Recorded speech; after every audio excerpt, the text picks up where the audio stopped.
वडोदरा में bus station के ऊपरी हिस्से का स्ट्रक्चर अचानक गिर जाने से अफरा तफरी मच गई। इस गंभीर दुर्घटना में एक व्यक्ति की मौके पर ही मौत हो गई, जबकि अन्य एक व्यक्ति घायल भी हुआ है। दरअसल एसटी डिपो का लोहे का शेड टूट जाने से ये दुर्घटना घटी। टूटा हुआ शेड वहां से गुजर रहे राहदारी पर गिरा, जिससे उसकी मौके पर ही मौत हो गई। घटना की जानकारी पाकर फायर ब्रिगेड और पुलिस मौके पर पहुंचे। बड़ौदा शहर में एसटी डिपो पर हुई एक घटना के अंदर आप देखो कि यहाँ पर पीपीपी मोड़ पर ये पूरा प्रोजेक्ट तैयार किया गया था। ये प्रोजेक्ट के अंदर इतना बड़ा भ्रष्टाचार हुआ है कि इसके वजह से आज 10 साल के अंदर यहाँ पर पूरी यहाँ की जो साइड की छत है वो गिरी और एक आदमी का मृत्यु हुआ। ताकि स्पष्ट है कि जहाँ जहाँ पर पीपीपी मोड़ पर ये सरकार ने जितने प्रोजेक्ट दिए उस सब में भ्रष्टाचार होता है। आज आप मान लीजिए कि एक परिवार यहाँ अच्छा हुआ कि एक ही परिवार के 2-3 लोग जा रहे थे। अगर ये एसटी डिपो है, यहाँ हज़ारों की तादाद के अंदर लोग आते जाते रहते हैं। तो ये जो घटना हुई है बहुत दुखद घटना है।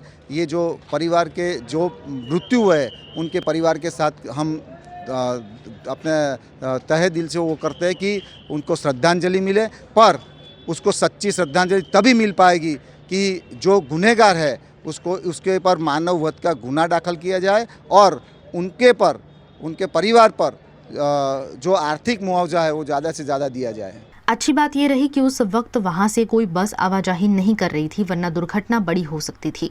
इस घटना में एक शख्स घायल भी हुआ है, जिसे इलाज हेतु अस्पताल ले जाया गया। दुर्घटना से एसटी डिपो में बसों की आवाजाही भी रुक गई, जिसे सुचारू करने के लिए अन्य वैकल्पिक रूट खोला गया। बरोडाનું મુખ્ય બસ સ્ટેશન છે, જે લગભગ 2015ની અંદર ઉદ્ઘાટન કરવામાં આવેલું હતું અને આ બસ સ્ટેશનનો જે મુખ્ય એન્ટ્રન્સ વાળો જે ગેટ છે ત્યાં આગળ બસ સ્ટેશનની એન્ટ્રી માટેનું આ બિલ્ડિંગ બનાવવામાં આવેલી છે। એની જે મુખ્ય બિલ્ડિંગ છે એના દિવાલને ડેકોરેશન કરવા માટે પીઓપી ટાઈપનું મટીરિયલ યુઝ કરી ડેકોરેટિવ કરવામાં આવેલું છે। એનો ઉપરનો જે ભાગ છે એ અચાનક અત્યારે નીચે પડી ગયો છે અને આ બાબતે અમે આ બસ સ્ટેશન છે પીપીપી બેઝ ઉપર ક્યુબ કન્સ્ટ્રક્શન કંપનીએ બનાવેલું છે। એટલે અમે ફર્ધર અમારી ટેકનિકલ ટીમ છે એ જરૂરી તપાસ કરી અને નિયમ અનુસારની સ્ટ્રક્ચર સ્ટેબિલિટી જેવું ચેક કરવામાં આવ્યું છે। આ બાબત અમારી ટેકનિકલ ટીમ જરૂરી ચકાસણી કરી અને એ બાબતે આગળ જેમાં એક વ્યક્તિનું મૃત્યુ થયેલ છે તેવું જણાવ્યું। गौरतलब है कि 2014 के साल में 114 करोड़ की लागत से बने इस एसटी डिपो का उद्घाटन खुद देश के प्रधानमंत्री नरेंद्र मोदी ने किया था। यहाँ रोजाना 2200 बसों की आवाजाही रहती है और 70,000 से ज्यादा लोग रोजाना बस डिपो का इस्तेमाल करते हैं।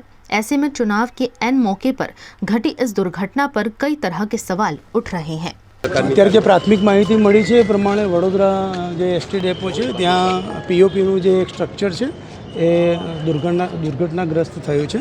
એમાં એક વ્યક્તિ ઇન્જર્ડ થયા હતા અને જે મૌખિક માહિતી અત્યારે મળી છે તો એમનું ડેથ થયું છે। આશરે 61 વર્ષની ઉંમરના વ્યક્તિ છે જે મૂળ ચાંદખેડાના છે એવું જાણવા મળ્યું છે। આના કામે અત્યારે એડી દાખલ કરી અને પોલીસ જે છે એ તપાસ કરી રહી છે। અત્યારે વિવિધ એજન્સીઓ જે છે એફએસએલ અને ગેરી જે છે એને બોલાવીને સેમ્પલિંગ લઈ અને નિષ્ણાતનો અભિપ્રાય જે છે શું આવે છે એના આધારે આગળની કાર્યવાહી કરીશું।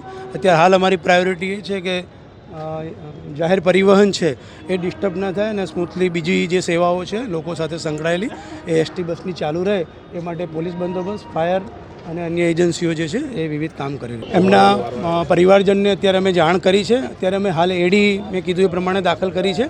વિવિધ સેમ્પલિંગ લઈ એની અંદર કંઈ ગુનાહિત જણાશે તો ચોક્કસ આગળ વડોદરા વાસીઓને અને પ્રજાને ઓછી તકલીફ પડે અને જાહેર પરિવહન ચાલુ રહે એ માટે અમારી ટ્રાફિકની ટીમ પણ બહાર તૈનાત થઈ ગઈ છે।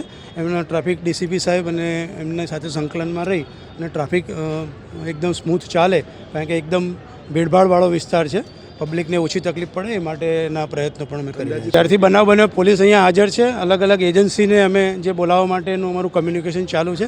જેવું એ આવશે એ અહીંયા સેમ્પલિંગ લેશે, એના પછી આ કાટમાળ જે છે એ ખસેડવાની પ્રક્રિયા ચાલુ કરીશું।